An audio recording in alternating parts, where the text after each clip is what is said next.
Harry to be white with fear. Palace's drastic move to get rid of Sussex over threaten Queen's health. The Queen has tested positive for COVID-19 but plans to continue light duties in Windsor, with Prince Charles, Prince William, Kate Middleton and the rest of the royal family receiving regular updates. Members of the royal family are unsurprisingly concerned at news the Queen has tested positive for COVID-19, according to an expert. What concerns me, however, is the reference to Her Majesty continuing with light duties at Windsor over the coming week. I really think, given her great age, that she should have a complete rest, and leave the duties to others in her family. There is no doubt the Prince of Wales and his family will be concerned by this development and won't be complacent. Charles often spends longer at Windsor Castle when he visits these days, so that he can enjoy quality time with his mother. Kate, Duchess of Cambridge flies to Copenhagen this week for a series of solo engagements. If there was a serious cause for concern, I am sure that overseas visit would have been postponed. That said, every time there is a palace bulletin about the health of the monarch, it focuses the minds of her family and her loyal subjects during this Platinum Jubilee year.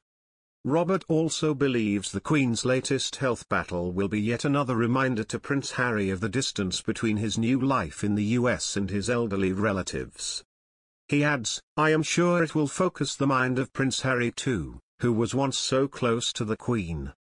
His wife, Meghan, seems happy never to return to these shores. But for Harry, being more than 5,000 miles away from his family, at times like this, must emphasize his isolation from the House of Windsor.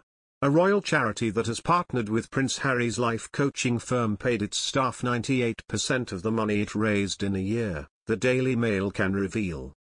The Queen's Commonwealth Trust, QCT, brought in £796,106 from donors but paid out £787,314 in staff costs to its 10 employees in the 12 months to March 2021. Over half of the cash went to its 5 most senior executives who earned £420,000 between them, Charity Commission accounts show.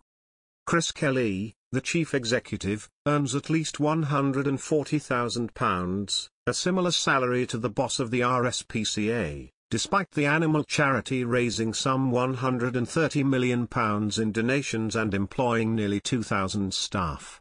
Prince Harry has renewed his lease on Frogmore Cottage and will continue to deputise for the Queen, despite living abroad. The Duke of Sussex, who lives in California with his wife Meghan Markle and their 2 children, Archie and Lilibet, is eligible to continue serving his grandmother as one of her 4 councillors of state because he qualifies as being domiciled in Britain due to his old Windsor address. He and the Duchess of Sussex have decided to renew the lease on the cottage in the grounds of Windsor Castle, which is due to run out on March 31, according. Princess Eugenie, husband Jack Brooksbank and their son August are reported to have been living at the cottage while the Sussexes are in the US.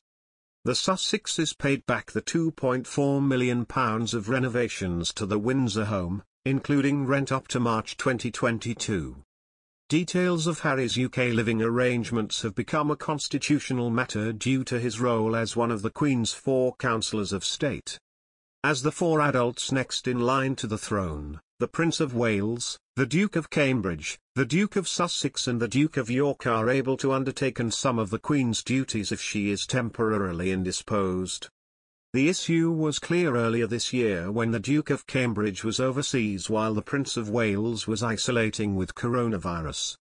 Prince Andrew has stepped down from public duties since his Newsnight interview about his friendship with Jeffrey Epstein. This week, he paid out a reported £12 million to Virginia Gifford to settle a U.S. civil lawsuit in which he was accused of sexual assault and rape when Ms. Gifford was underage. Councillors of state must be over 21 to act for the Queen and can only be changed through legislation, according to Buckingham Palace.